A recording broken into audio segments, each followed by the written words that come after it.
Ya, mungkin banyak juga orang yang keliru gitu kan, memahami reinkarnasi bahwa saya seperti ini, berapa tahun kemudian saya seperti ini lagi gitu, muncul dengan wujud ini dan lain-lain. Kadang memahami reinkarnasi itu saya nanti juga akan jadi saya itu loh. Itu yang masalahnya di situ. Dia tuh lupa kalau nanti saya dikala saya reinkarnasi juga pembaruan di zaman itu. Terus menerus. Kalau saya itu dulu reinkarnasi dari leluhur saya. Jangankan naik sepeda ontel. Ya, mungkin namanya sepeda ontel pun nggak tahu. Nah, sekarang saya sudah sepeda motor, bahkan mobil. Ya. Berarti kan leluhur saya bukan saya toh. Tapi reinkarnasi dari leluhur saya itulah ke saya. Gitu. Kan begitu. Ya. Kan pemahaman reinkarnasi pun juga sebenarnya ya sulit juga sulit. Gitu loh. Karena reinkarnasi itu seolah-olah dari gelas ini nanti dikirim akan menjadi gelas lagi. Seperti itu. Padahal dari gelas saja, dari besi saja loh. Dari mobil perlu dilebur dulu. Iya, daur ulang. Baru menjadi logam. Nanti logam ini mau jadi apa? Tapi kan asalnya dari besi itu. Kan begitu. Nah, kita enggak dari mobil akan menjadi mobil. Ya kalau jadi mobil. Nah, tiba-tiba nanti logamnya nanti ditaruh di atas api untuk apa? Tumpangan masak air. Apa tahu kira-kira? Makanya supaya bisa memilih logam itu dijaga dari sekarang, dari perbuatan, dari cara kita menutupi dan lain sebagainya supaya kita bisa memilih nanti ya menempati jasad itu ya jasad yang senang pakai pakaian bersih, pakaian rapi, begitu. Tapi kalau kamu memakainya sudah berantakan, kalau dilebur jadi barang sing enggak berguna, wah loro kabeh lho malah. Itu. Nah ini kan alasan. Jadi takutnya itu di situ, makanya kita itu selalu berbuat baik. Supaya apa? Selalu terawat terus. Gitu loh. Gitu. Itulah ya roh ya bisa memilih. Tapi kalau dipilihkan, ya seenakku toh. Ya, dulunya askrok katakan. Ini fungsinya untuk memutar roda mobil. Nah, karena ini gampang rusak dilebur menjadi apa? Biji pistol. Katakan seperti itu. Begitu keluar der sudah terbuang lagi. Ya kalau ditemu orang, kalau enggak. Nah, berarti ini pentingnya memahami bukan memahami tapi melestarikan dan masih menghormati leluhur-leluhur kita itu seperti itu ya Mas. Nah, seperti itu karena kita tuh hasil reinkarnasi dari leluhur. Maka kita tuh kalau leluhur dulu nggak senang pakai baju ya kita senanglah pakai baju yang bersih, yang mengamankan kulit kita supaya nggak tersengat matahari, nggak disengat nyamuk. Ya jangan alah urip nang donya ya jangan seperti itu. Karena dalam pepatah Jawa ajine diri saka lati, artinya mulyanya manusia itu tergantung pada ucapannya. Ajine raga saka busana. Mulyanya jasad itu dari pakaian. Ya, kalau kita sembarangan, kita ada tamu pakai singlet. Ya. Terus kita bicaranya ngalor ngidul ngawur. Jangankan kok dihormati, kita nggak dikatain orang gendeng itu biro-biro. Ada untung kan? Nah, ada untung, gitu loh. Makanya kita itu, ya karena kita tuh manusia, ya hargailah manusia itu. Yang di dalam manusia itu Tuhan. Maka hargailah Tuhanmu, rahasiakanlah Tuhanmu itu. Supaya apa? Kalau kamu punya cacat itu nggak gampang diomongin orang. Wah cacatnya begini di lengannya tiba-tiba borokan. Tapi kalau kita pakai lengan panjang kan tertutup nggak kelihatan. Kan ditanya Mbak Darno tadi pakai apa? Oh pakai warna hijau. Lengan panjang. Nggak tahu kalau di sini tuh ada luka. Kan itu. Nah, fungsinya tuh itu dari Ajine Rogo. Terus yang kita bicarakan ajaran-ajaran yang menyesatkan, ajaran-ajaran yang kadang sulit dipahami. Ya tidak akan mulia, tidak akan aji. Takutnya tuh karena saya sudah diceluk mbah, karena sudah tua, cuman itu aja. Tapi begitu pulang bingung. Ya, itulah cara untuk kita itu bisa selalu memanunggalake kawula lawan Gusti. Dan tahu arti dari suro. Jadi suro itu, makanya setiap bulan suro itu pasti banyak orang mengadakan ritual, mengadakan pertemuan. Jangan pertemuannya dan ritualnya, pencerahan dan penjelasan di dalam bulan suro ini loh yang penting. Makna dari bulan suro itu loh yang penting. Supaya apa? Supaya kamu bisa membawa hidupmu itu di bulan-bulan yang lain. Gitu. Ya otomatis juga gitu mah, ketika kita memahami bulan suro tuh pasti kita lebih bisa menghargai lagi bulan-bulan yang lain gitu kan. Enggak semata-mata ini karena bulan suro orang tua kita juga dulu seperti ini tanpa tahu kenapa seperti ini, ternyata ya di balik itu ada simbol-simbol filsafat yang ternyata dalam banget itu tentang kehidupan gitu. Mungkin ya kita sendiri kadang-kadang itu salah memuliakan bulan itu, nanti di bulan yang lainnya tidak kita muliakan sama sekali, seolah-olah di bulan ini kalau mengerjakan baik nanti berapa bulan kemudian akan baik. Artinya bukan begitu. Kalau bulan ini bisa baik, kenapa toh bulan-bulan yang lainnya kita nggak melakukan baik? Gitu loh. Kalau bulan ini tirakat, kenapa bulan-bulan yang lainnya kita nggak tirakat? Kita hanya memilih satu bulan itu karena ini penuh dengan pahala. Ini penuh bulan yang penuh berkah. Penuh bulan dengan pengampunan. Nah, bulan yang lain kok masih dibuat sama Tuhan? Maksudnya Tuhan itu kan meringkas. Saya bikin bulan ini saja. Kan enaknya seperti itu. Supaya apa? Supaya nanti makhlukku itu enggak ada yang masuk neraka. Dan supaya saya maafkan terus. Lagian Tuhan lo memaafkan kok dibocor-bocorno itu loh. Tuhan siapa apa kira-kira? Gitu loh. Tuhan mau memberi pahala kok dibocor-bocorno. Apa takut Tuhan itu gak disembah kira-kira kalau rahasianya itu tidak dibocor-bocorkan? Gitu loh. Tuhan kok ngancam-ngancam. Apa kalau dengan mengancam itu supaya orang itu takut dengan dia? Dia tuh menciptakan tuh malah ketawa kok. Gak ada orang yang gak suka pada produknya tuh, gak ada. Dan gak ada produk rusak pun tuh di nomor 1.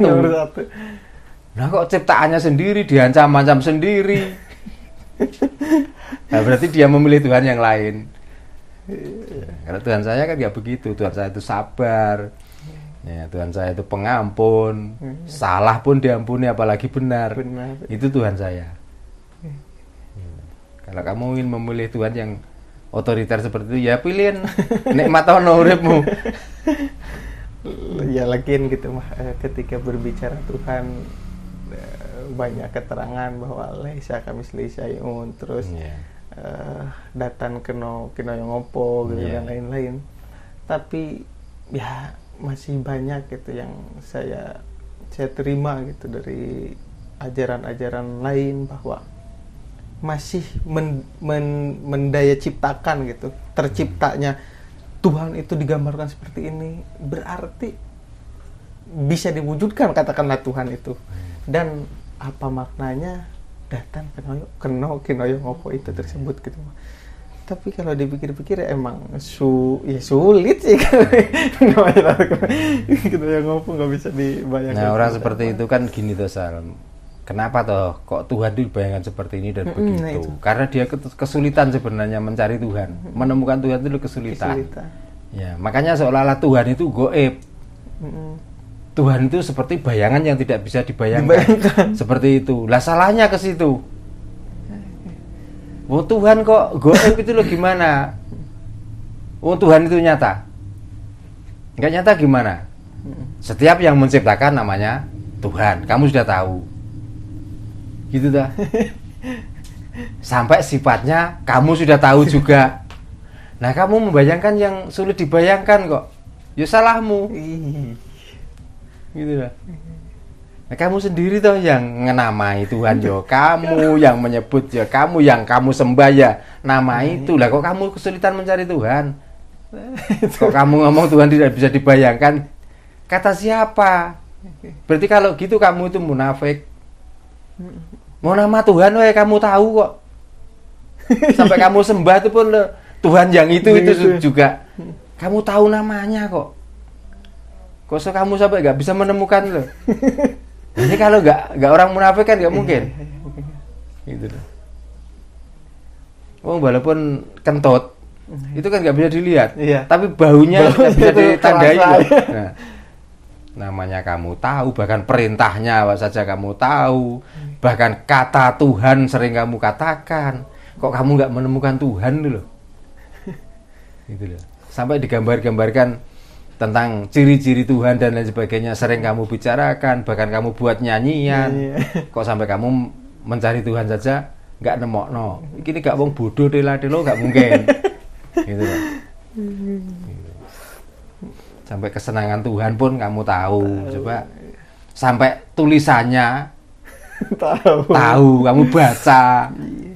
Coba kok gak bisa menemukan Tuhan ya jaya. Iya, kebangetan juga gitu kan. Nah, makanya apa sulitnya mencari Tuhan itu apa? Kira-kira. Tapi kalau Tuhan yang itu, kalau Tuhan saya nggak begitu loh. Nggak begitu. Tuhan saya nggak punya tulisan, Tuhan saya nggak punya nama masalahnya. Ya, tapi ada. Ya, ada. Ya. Nah, terus ini Mbak, kembali lagi ke tadi yang soalnya tadi saya menangkapnya itu bahwa dari dulu lah Mbah menjelaskan bahwa senggama itu dari Linggayoni dan lain-lain, dari relief-relief peninggalan zaman dahulu. Kan barusan Pisal itu menanyakan bahwa senggama itu puncak dari kemanunggalan gitu kan Mbak. Apakah yang dimaksud kemanunggalan itu rasa yang sejenak itu atau bagaimana gitu? Yang dinamakan zat. Apakah zat itu selalu bisa dirasakan? Kalau zat itu selalu dirasakan, kamu bisa membayangkan kayak apa hidupmu. Coba. Kalau zat itu nggak sesaat. Ya, buktinya apa? Kamu datang apakah bukan karena itu, dan kamu pergi apakah tidak meninggalkan itu? Kalau itu rasanya tuh netep di badanmu, kira-kira mampu, kira-kira sanggup? Enggak sanggup tak? Nah, kira-kira kamu bisa apa? Coba. Makanya Tuhan itu seperti itu. Di saat kamu itu, ya saya contohkan tadi, lampu itu kalau menikmati sinarnya, kita itu enak. Di saat apa? Di saat kita melek. Kalau di saat kita mau tidur terus menikmati lampu itu kira-kira. Coba. Itu kalau sinarnya enak, tapi kalau sumber dari lampu, terus kamu dekati, terus kamu lihat. Lah, senggama itu begitu itu. Makanya sesaat itu, dan itu pun sulit dibicarakan. Itulah Tuhan satu, beneran itu adanya. Ya. Jadi adanya itu beneran. Coba kamu bayangkan, ngomong enak-enaknya kayak apa coba. Kalau kamu enak, pengenkah enak seperti itu terus? Ya enggak lah. Saya ingin membayangkan kira-kira enaknya seperti itu terus jalanmu begini terus, mau begini terus, mau jadi apa kira-kira? Enggak kuat ya. Sesaat aja itu. Tuhan itu seperti itu. Makanya jangan sekali-kali kamu itu menyentuh suwung atau Tuhan itu. Lalu menikmati. Maka setelah itu fungsikan. Gitu loh. Nah, sumber dari agama sebenarnya hanya mengorek tentang itu. Sampai mereka-reka itu Tuhan yang bentuknya seperti ini, Tuhan mempunyai sifat seperti ini, Tuhan mempunyai nama seperti ini. Sebenarnya kebingungan untuk mengurai tentang itu loh. Kenapa kita itu dari situ setelah mati juga meninggalkan itu, kenapa? Nah ini kalau nggak larinya ke Tuhan, nggak nemokno, gitu loh. Nggak mungkin bisa menemukan. Nah itu pun kadang-kadang orang nggak paham, dan itu pun kadang orang itu nggak yakin, dan jarang orang mencari ilmu diterangkan tentang itu. Pasti diselimuti dengan syair-syair. Ya wes pokoknya bahasa yang sulit diterna. Nah kita terlalu disuguhi dengan cerita-cerita masa lalu. Nah masa lalu itu bukan orang sini ya, orang luar sana ya. Nah perjalanannya di sana diceritakan di sini. Apakah kita nggak kalap akhirnya? Kan kalap akhirnya terbelenggu di situ. Akhirnya kita kagum dengan perjalanan orang ini. Nah, orang ini bermanfaat nggak di sini waktu itu? Karena belum ada ajaran itu, di sini itu sudah ada negara. Dan di sini sudah ada kehidupan. Peradaban. Ya, peradaban sudah ada kehidupan. Ini tuh masalahnya. Nah, apa sumbangsih mereka? Paling-paling ya karena perjalanan dia baik, kita ikutilah yang namanya baik seperti itu.